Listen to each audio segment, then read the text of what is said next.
Okay. So, hi, Okay. Melanie. Hi. Thanks so much for being here. As you know, we are doing this April series or April theme, kind of in honor of baseball season, of women getting back in the game of life, specifically women who have been thrown curveballs and who have really just come back swinging. And so I just read your book over last week, actually over a couple days, and I loved it. I thought it was a really fun, engaging read. And so go out, you guys, and get the Otherhood. Thank you. And could you just kind of tell us a little bit about the book and also who are the Otherhood? Yeah. Well, first of all, thank you. I'm so glad that you read it and you read it so quickly. And for me, that's been like the best news is that I hear women pick it up and then they can't put it down. And, that's what every author wants to know is that the readers really engage. And it makes me really feel great because it means that women are really connecting with the book and the various stories in the book. The book is nonfiction, part memoir, so you see me narrating throughout and bringing my personal experiences through many of the stories. And the book reads a little bit more like a novel because I interviewed women and then created composites of these women, and you see them reappear again and again because we all had such similar stories. In fact, there's a chapter at the beginning. Two women, one story, because I just found again and again how universal the stories were, almost to the detail. The two Um, Sabrinas, is that the one? yes, Yeah, yeah, exactly. I mean, it really, it's crazy. It's very true how that happened. yeah. Their name isn't Sabrina, but other than that, it was basically the story. Right. So, because I had to hide everybody's identity. Sure. So the book is designed specifically for women, mostly of Generation X, certainly Generation Y, the older Generation Ys, and some of the younger Boomers. I mean, nothing's black and white, but essentially, the daughters of feminism, those of us who expected to have the social, economic, and political equality our mothers didn't have when they came into this world. But, of course, we'd have the husband and kids they did. Only so many of us, among the most well educated, those of us who got a college degree or a master's degree or higher, and most financially independent, partly because of that education. And these women, they're fabulous. And I know some people don't love that word, but you know what? I like it. They're fabulous. Yeah. And yeah, they are. And yet we remain single and childless as our fertile years wane. And yet there is this what I call a momopia in America, this focus on mom as all woman, as Right. everything, every baby bump, every pregnancy, every birth, every next child, even the men now, so B-list actor, you probably don't even remember who he is. His girlfriend is pregnant. Okay. So we're sort of left out of this conversation, Right. and yet there have never been as many women who've been single and childless as there are today at this age. In fact, in 1976, 35% of American women were childless, ages 15 to 44, which is what U.S. Census looks at in terms of fertility.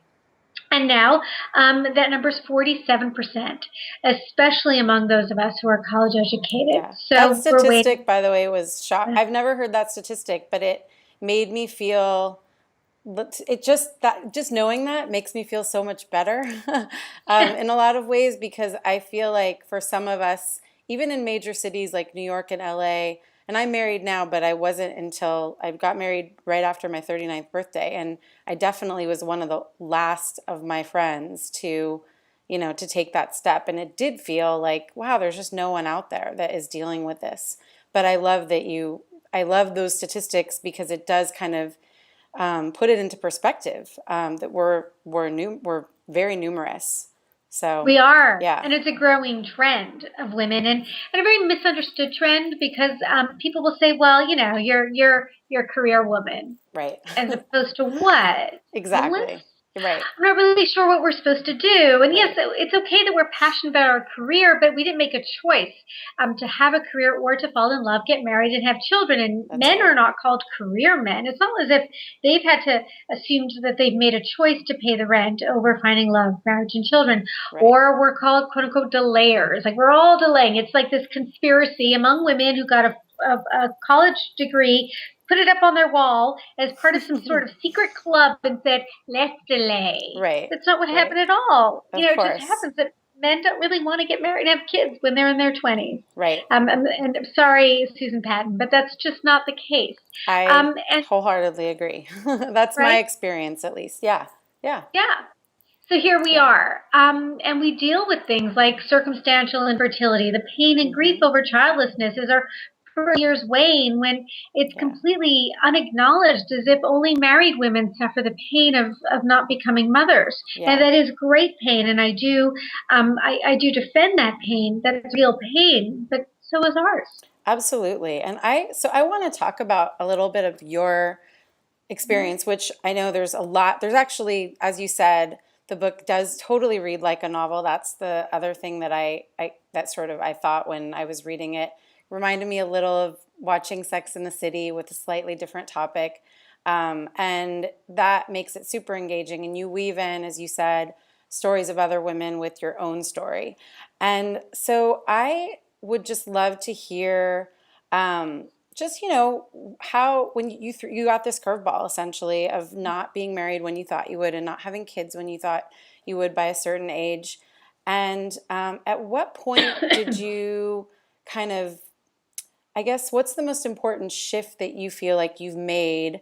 And by shift, I mean emotional or mental or spiritual or physical, that's been sort of as a result of this curveball that you've been thrown.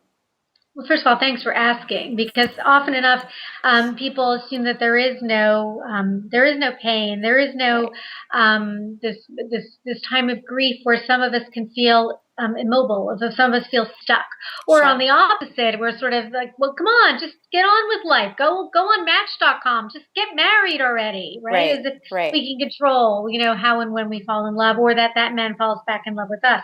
Right. So for me, as with most women, it's a process. So I just turned 45 very recently, and I've really, in a way, fallen off the grid.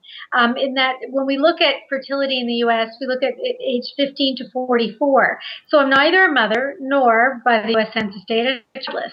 And so this is a whole new phase of being an invisible woman, where I'm not even counted. My fertility is kind of discounted. Right.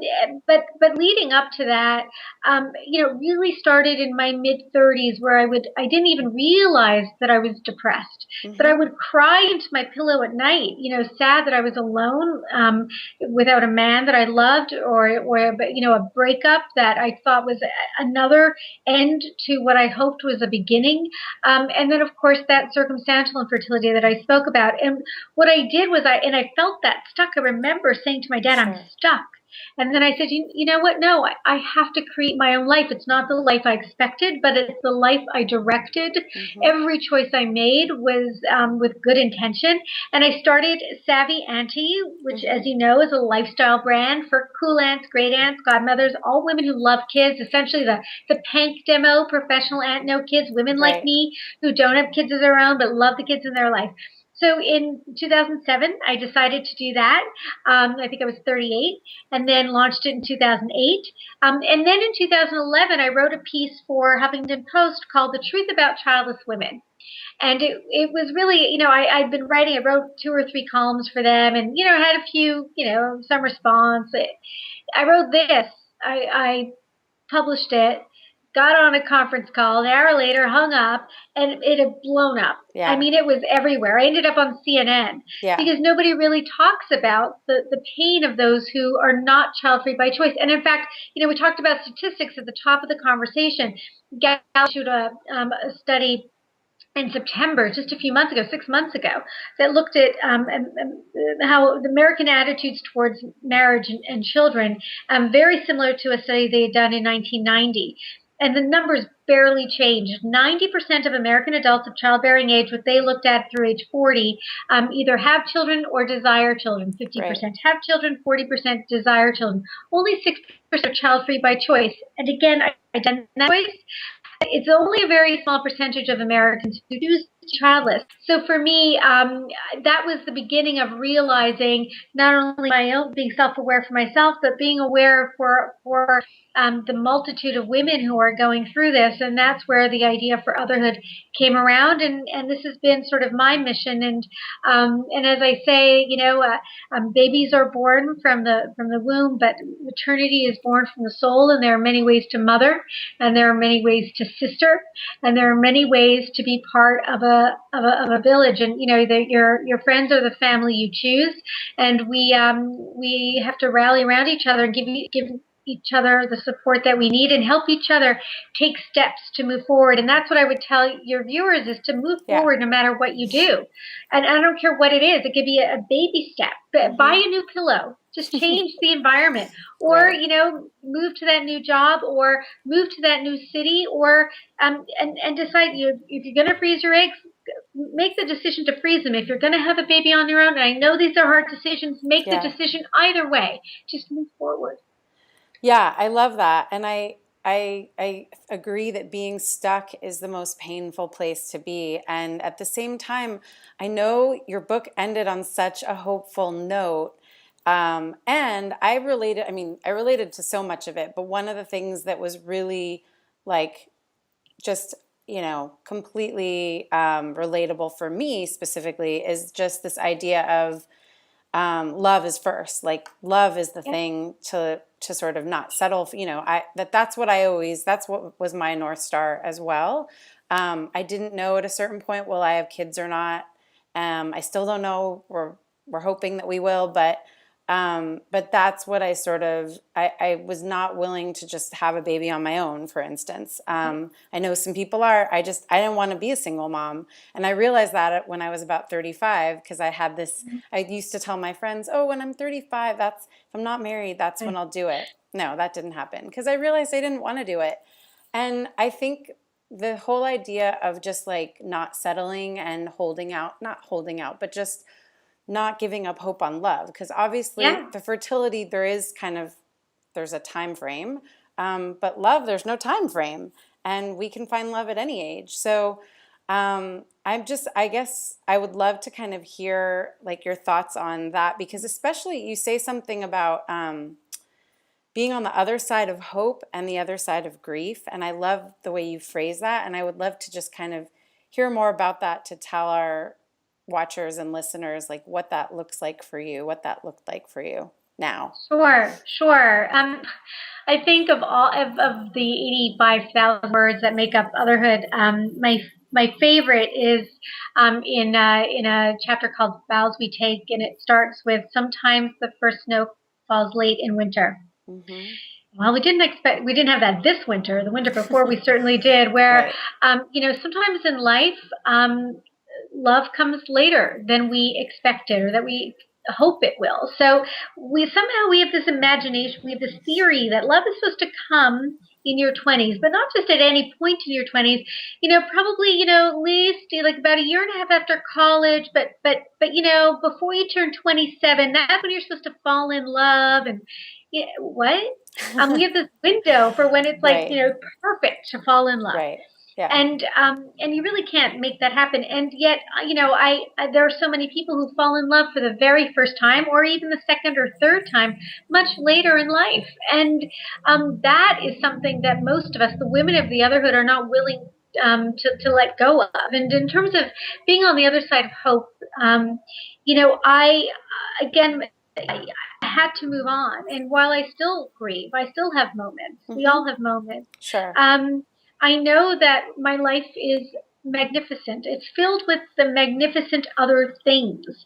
And while this is, again, not the life that I expected, I refuse to live in a life of grief for what I don't have, because I have a lot of great things. Yeah. And what it does, that realization does, is that it puts less pressure on everything. So when I'm on a date, I like the date. Yeah. Because even if I know the guy is not my man, I will not be calling the man Mister at any point.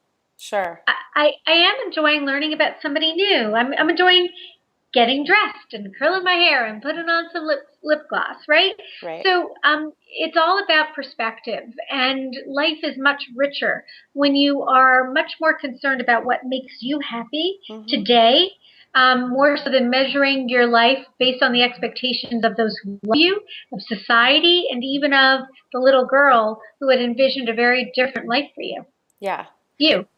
Yeah, I love that. Thank you. I feel like I always say to my clients, and I say it to myself, that really the only time we're suffering is when we're wanting things to be different than they are. And so that's really a lot of what you said. And I love, love, love that you have put your experience basically into this mission, because I feel like one of the things I really, why I was drawn to even reading your book in the first place is I thought, oh, wow, like I could have written this, or, other people could have written it. You did, you wrote it, and you illuminated this experience that is so, so common and yet so misunderstood, and there's so many myths about. And I just thank you for that. And you did it so well and so beautifully. Thank you. So just thank you for actually like forming a tribe for all of us that have these common experiences. And even though I'm married, I still consider myself part of the Otherhood. Card carrying member. Yeah. So yeah, I just want to thank you for basically channeling that energy and being on the other side of the grief to be able to start this movement. Really, I think it's a movement. And thank you also for sharing yourself with our watchers, the Curveball community, and for being with me today. I really appreciate your time.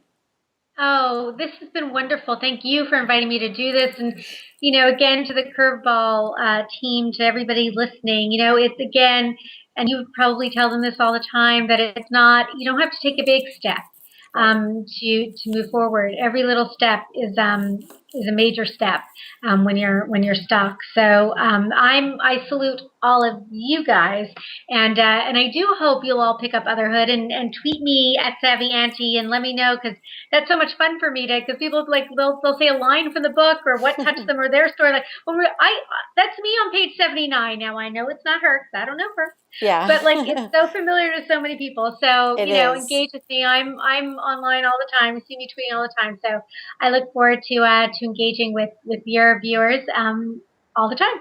Great. Thank you so much. Thank you so much. Okay. Have a great day. You too. Okay, Bye. Bye-bye.